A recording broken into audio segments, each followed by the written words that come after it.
Chargers suffered their worst defeat of the season at the hands of the Jacksonville Jaguars on Sunday. So where it all went wrong, let's discuss that. Let's break down the game in its entirety and what the outlook is going to be for the 2025 season going forward. Let's get into it.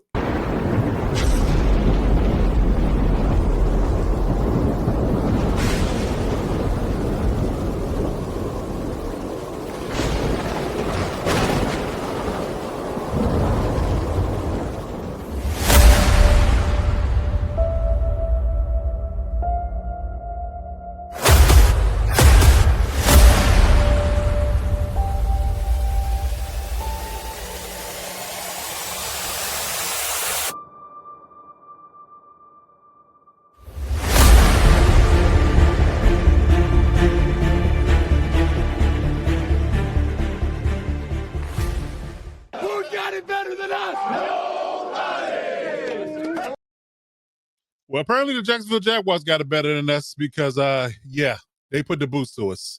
BTA, if you know, you know.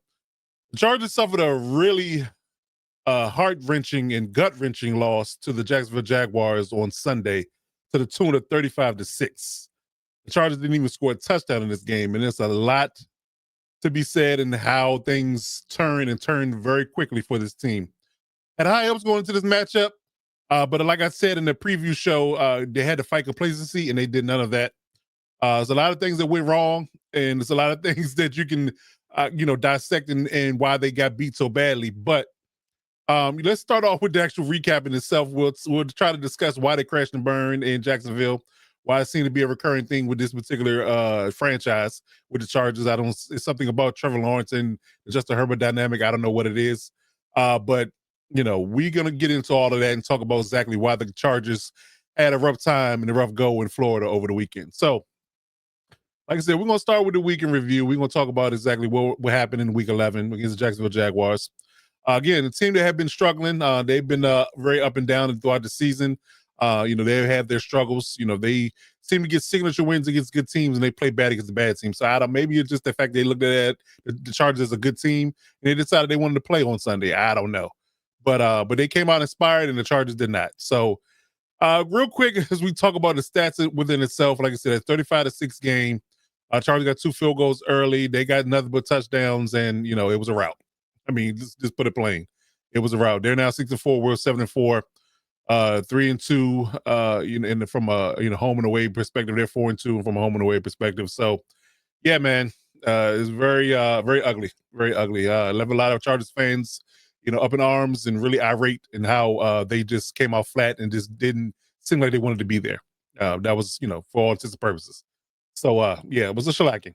Again, I only really want to say they kept pace in the first half. 2 field goals to their 7s. You're already down 14-6, which is, again, it's still obtainable. But you did absolutely nothing in the second half. So that tells you a lot of what the effort was like. Because typically, if you start slow, a lot of times the Charger team in particular, they'll start out slow and keep it close in the first half, maybe down, but they'll pick it up in the second half. None of that.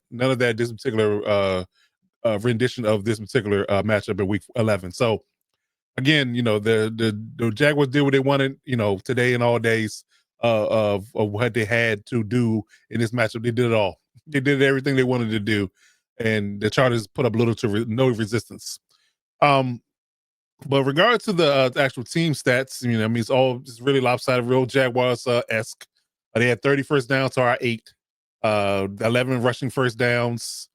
They just beat us in every facet of the game, all the way down to time of possession, 37 minutes to 22 minutes. Penalty yards, we had 5 to their 1. They had one penalty for 5 yards. We had 5 for 71. Rushing yards, we only had 42 yards. They had 192. Pass yards, they had 153 and 93 to 993. Yeah, it's a brutal match. It's brutal all the way around. They had 69 total plays to the Chargers 45. 3-12 on third down, 1-3 on fourth down. They're 5-10, 500 in third down, 3-5 on fourth down. They literally went for it. This will tell you the ultimate disrespect that the Jaguars exuded onto the Chargers. They went for it on fourth down 5 times in this game. They got 3 of them. and let you know they were dealing a lot of fourth and shorts. And Leon Coleman didn't respect the idea that they could stop you their run game, and they decided he just want to go for it in a large space on fourth down, 3 or 5 on fourth down. I think that's the highest number and highest clip that I've reviewed this entire 2025 season. That's to let you know that the Jaguars had no regard for your defense at all. I don't know. We'll get into Jesse Minter and Leon Coleman in a minute, but yeah, I would take that personal if I was Jesse Minter. Leon Coleman did not respect your defense in your front at all, in any space, But that was his team stats. The player stats weren't very lopsided as well. Trevor Lawrence, he had one interception, to Dante Jackson. But then again, Trevor didn't have to do much. He did have, like I said, did have the one interception, 153 passing, but the run game was the tune. Bashal Tune and Trevor Etienne had their way. 74 yards and 73 yards respectively. Travis Etienne had 2 touchdowns and Bashal Tune had 1. Trevor Lawrence even ran 1 in.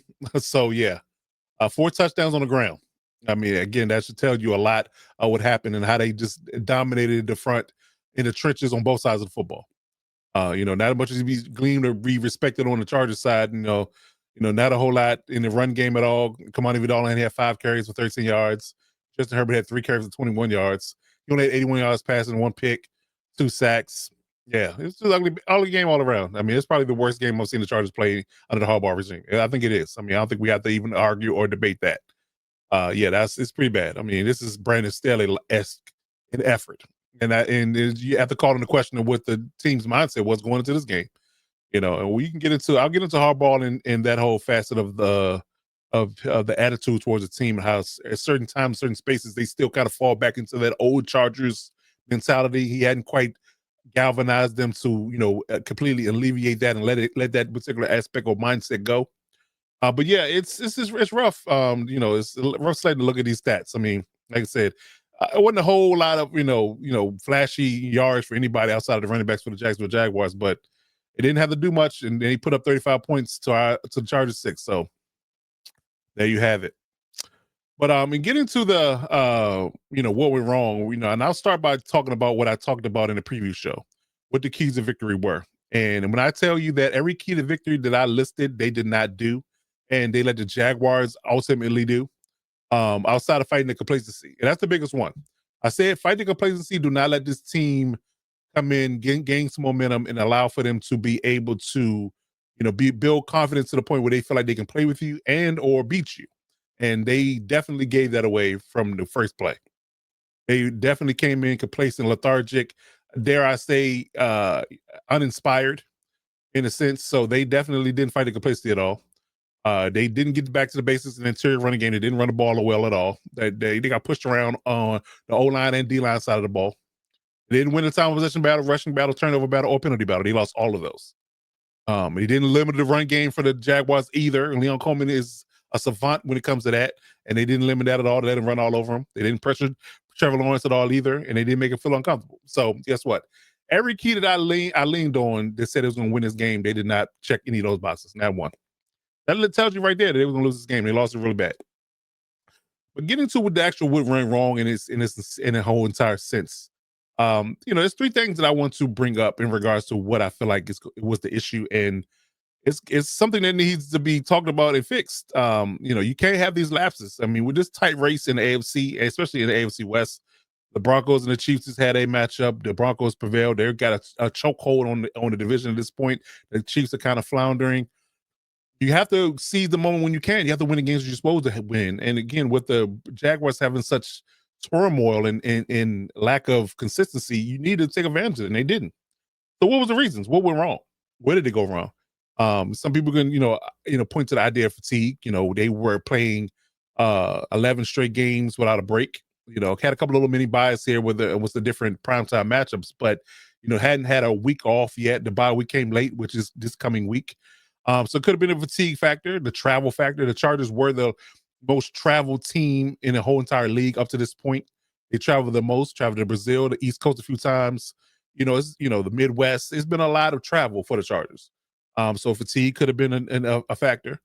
The second factor could have been Leon Coleman versus Jesse Minter, because if you do remember back when the Chargers played the Buccaneers last year, that was their worst loss. And guess who was the offensive coordinator on that particular outfit? Leon Coleman. So it just could be a situation or a ugly matchup between Jesse Miller's scheme versus Leon Cohen's offense. It could be that because again, you have two sample size. Actually, have full sample set, full entrees of what Leon Cohen offense looks like versus Jesse Miller's defense. You see what he did against with the Buccaneers last year in SoFi, embarrassed the Chargers on their home field, and in Jacksonville this year with Trevor Lawrence and company, with his number one and number two receivers gone, his tight end gone, their right tackle gone, he's still embarrassed this defense. It just dominated my front and ran the ball down their throat.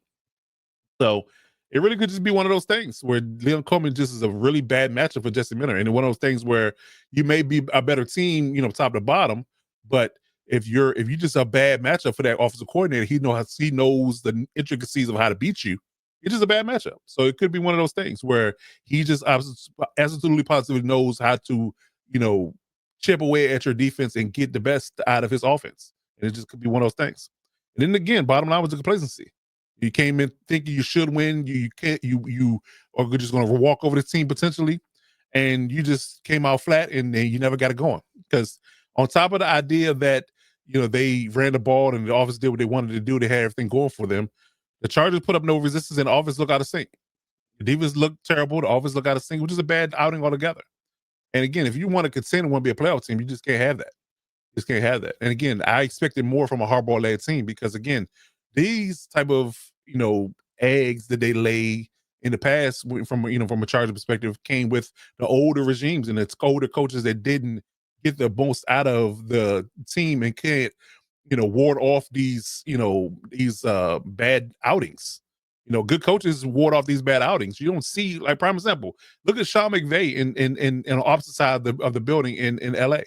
He doesn't have his team, having these type of quote unquote ugly matchups, ugly games where they just can't seem to get going at all, And Matt Stafford is an older statesman and he's playing like MVP. So when they don't have those type of fastest and the Chargers seem to always have those high moments and then they just come down to reality and have those lows when you should be winning these games, it's a problem. It's a problem. I don't want to use the word charging and the culture and just the I guess you can say historic quote unquote underachievement from the franchise, but it's a thing. It's still a thing.